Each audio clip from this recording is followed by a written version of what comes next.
And as our evaluator, Elvin, can you go through the first speech information?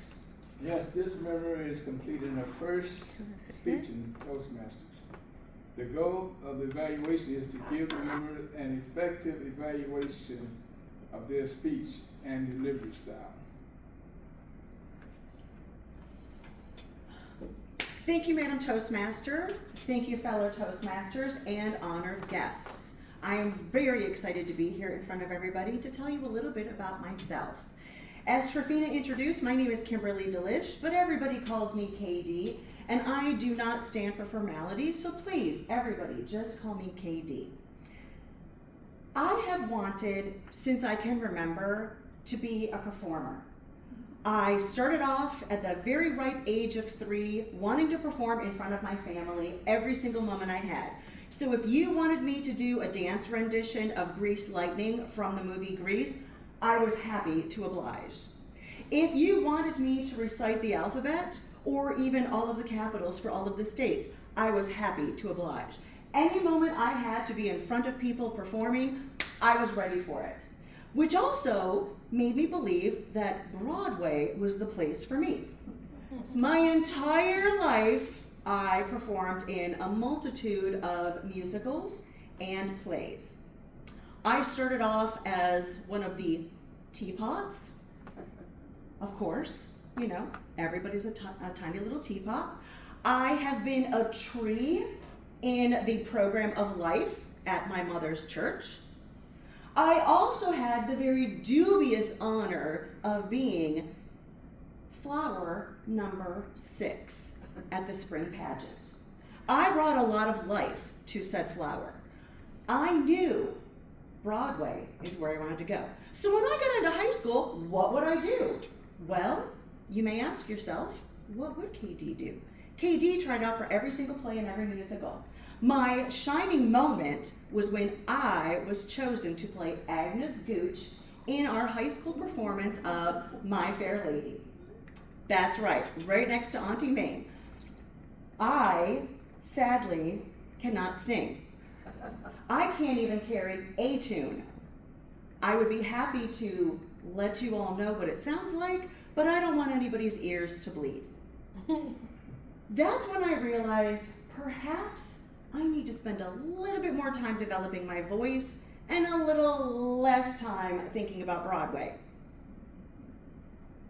Then I had the opportunity to also participate in some regular spoken word plays, still believing Broadway was in my future. I graduated from high school. I told my mom and my dad, everybody in my family, I'm packing up, I'm heading to New York City, I'm gonna be on Broadway. I don't know what you people are gonna be doing, but this is the thing that I am going to be doing. And my mother spent an enormous amount of time talking me out of it. Apparently something like only 1 in 40,000 people can become an actor or actress on Broadway. I cannot carry a tune, so what am I going to do? Just be in the ensemble for my entire life? I also am really coordinated when it comes to falling down over my own 2 feet. So I'm not much of a dancer. That was all fine, not a big deal.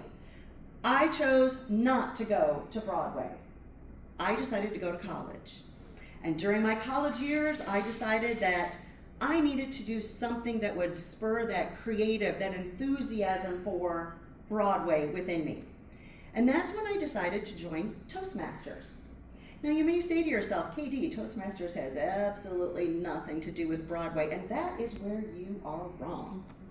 What do I get to do in Toastmasters? Stand here and be the center of attention. I have the opportunity to do public speaking. I am not fearful of public speaking. I rather enjoy it.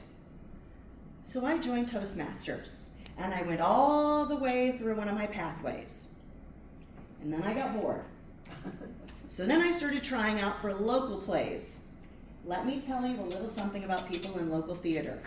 They are all repressed and bitter, I wish I were on Broadway people. And I can say that with full authority because indeed, that is exactly what I ran into back home in San Antonio, Texas. Bitter people who wanted to be on Broadway and were not on Broadway. And they all thought that much of themselves. I went back to Toastmasters. I kept giving speeches. Why? Because I get to be the center of attention. I get to perform. And I enjoy performing. But even Toastmasters doesn't give me enough. And I kept saying to myself, KD, there's got to be something else to get out there and be a performer. There has to be something else where you can get out there and show people what you can do. There has to be something else. What could it possibly be? That's when I decided that my love of costumes and my love of makeup was going to be put to the test. I went over to Mott Community College and I learned of a program there where I can blend public speaking, I can blend my enthusiasm for performing, and I can also blend my enthusiasm for makeup and wardrobe and all of those fun things. And that is why I'd like to tell you all, my new name is Dandelion. I have joined the Mott Campus Clown Troupe, and I will be performing all fall at several different elementary schools while I read a book all about anti-bullying. Yay. So please, welcome Dandelion to the Toastmasters troupe. Thank you. Hello, thank you.